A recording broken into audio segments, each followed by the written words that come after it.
halkani waa kaynta Karaite oo ku taal buuraleyda Aberdare oo ah goobta ay biyaha uga yimaadaan magaalada Nairobi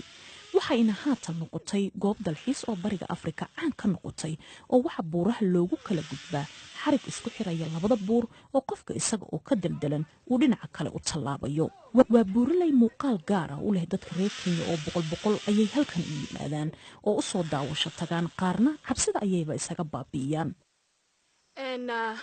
waxa la gaaray xilligii aan tagi lahaa dhinaca kale ee xarigan uu ku xiran yahay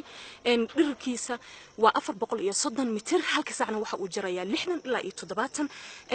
waan dabcan waan cabsoonayaa oo cabsi yar ayaa igu jirta laakiin waxaan rajeynayaa in si nabad aan halkaas ku gaaro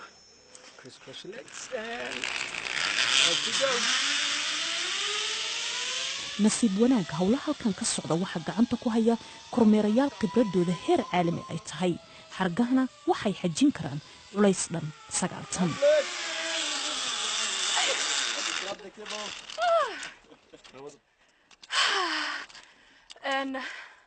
محمين اوكي هيت marka waa kana hadda marka hore waa cabsoonahay laakiin hadda caadi ah haysan badan halkan ku imaado waan ku faraxsanahay markii ugu horreysay imaado waaye aad baan u cabsanayay laakiin markaan markii ugu horreysay aan raacay waxaan u arkay inuu aad u fiican yahay waa la qabsaday ma dareenkay marka koowaad iyo markii hadda ugu dambeysay waa aad u kala duwan yahay hadda u jeed gacmaha waladeena marka loodnaha Allah nabad ku geersiiyay naga taagneed marka hadda alxamdulillah waa la qabsan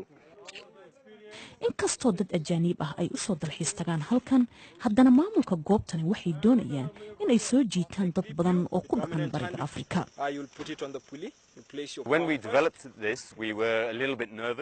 markaan mashruucan bilownay waan yara warwarsaneen maadaama uu ahaa wax dadka Kenya ku cusub laakiin sidii ay dadka uga falceliyeen ayaan aad uga helnay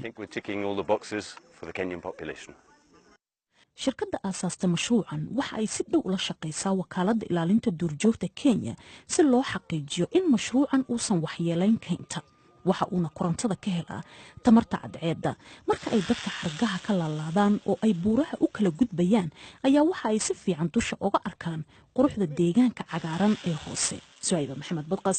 BBC Nairobi